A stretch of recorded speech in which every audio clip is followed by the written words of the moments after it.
बेड़ियां पे झुल दे यार, तुम मौत की कसम है। अपने आप बोले ना मुझे। अरे मैडम ये प्रेसिडेंट साथ आया है, आपको किसी चीज का डर नहीं करना है। ஜம்மு காஷ்மீரில் உள்ள பிரபல சுற்றுலா தலமான பஹல்காமில் கடந்த 22ஆம் தேதி நடந்த தீவிரவாத தாக்குதல் இந்திய நாட்டையே உலுக்கியது. தீவிரவாதிகள் நடத்திய தாக்குதலில் 26 பேர் கொடூரமாக கொல்லப்பட்டனர்.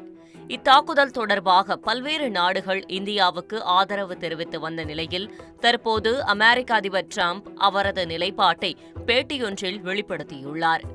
ஜம்மு காஷ்மீரின் பஹல்காமில் நடந்த பயங்கரவாத தாக்குதல் மோசமான ஒன்று என அமெரிக்க அதிபர் டொனால்டு டிரம்ப் கருத்து தெரிவித்துள்ளார்.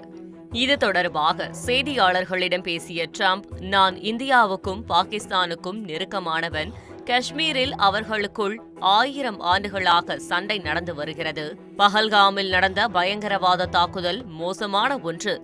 எல்லையில் இரு நாடுகளுக்கும் இடையே பதற்றங்கள் நீண்ட காலமாக தொடர்வதாகவும் இரு தரப்பினரும் இந்த பிரச்சனையை பேசி தீர்த்துக் கொள்வார்கள் என நம்புவதாகவும் கூறினார்.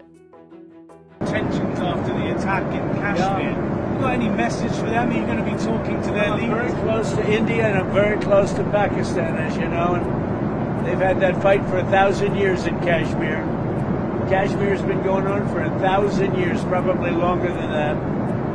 And it was a bad one yesterday, though. That was a bad one. Over 30 people.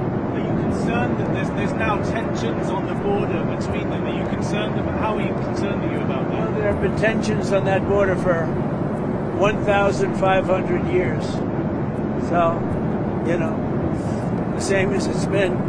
But they'll get it figured out one way or the other. I'm sure that is. I know both leaders. There's great tension between Pakistan and India, but there always has been. செய்திகளை உடனுக்குடன் தெரிந்து கொள்ள உடனே subscribe பண்ணுங்க.